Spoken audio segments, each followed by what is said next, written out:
Pearl here from Tuff Sound Recording in Pittsburgh, Pennsylvania. Tell us a little bit about your studio and what it is you do. Sure, this is Tuff Sound Recording. We're on the 3rd floor of this building in Pittsburgh in the East End, and we also have a space on the 6th floor, so it's 1,200 square feet here and 2,000 square feet upstairs. This is a recording space, kind of just mainly focused on sound. And then up on the 6th floor is our dance studio where we do rehearsals and also our residencies. We have several different movement residencies, and we operate our dance company from there as well, which is called DJ Pearl Dance Project and Soy Sos. That's me. I wanted to dive in a little bit to talk about Sierra Classic and how you came to be involved, and the work you did in the early days of the demo process.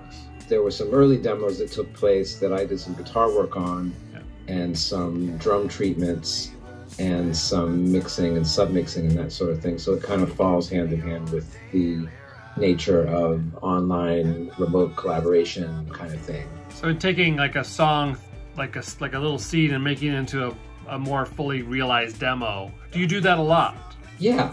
I have a long-term collaboration with an organization called Indigenous Resistance, and I'm a part of that. I've been working with that for 15 years. So that is a kind of thing that I do a lot, where it might be that the thing that I do is part of the beginning of the thing, or it might be part of the middle, or it might be part of the end. I might take stems that are from a first phase of development, and then I might do a treatment of them, or do a mix of them, or add new parts, and then send back my parts. So what we're hearing on the song The Light 99th, I think we're hearing your drum beats that have been processed, some Casio definitely there at the beginning. I think that's you.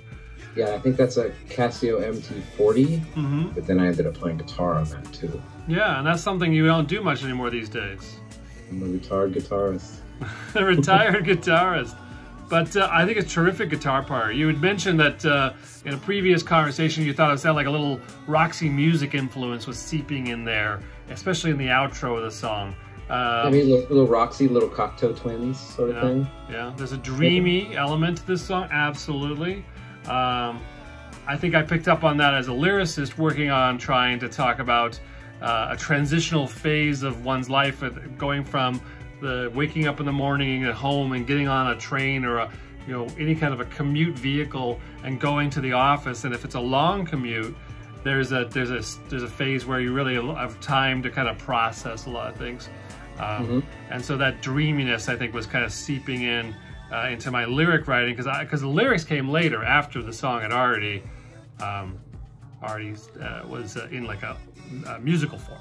Sometimes it's a lyric first, and then music gets built around it. Sometimes it's a bass line, sometimes it's a drum beat, sometimes it's a sample, and that's the cool thing about remote collaboration. So a certain chord progression might trigger a thought for like the next inspiration. Yeah, like if you had hit me with the lyrics, I probably wouldn't have come up with that guitar line.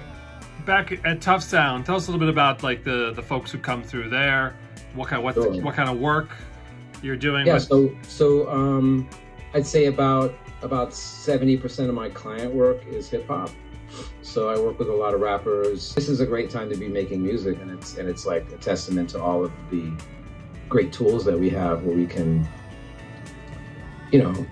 I can take a drum track recorded in Brooklyn or in Uganda, and I can reheat it with analog processing or digital processing, keep it in time, send it back, and have it slip right back into somebody's session.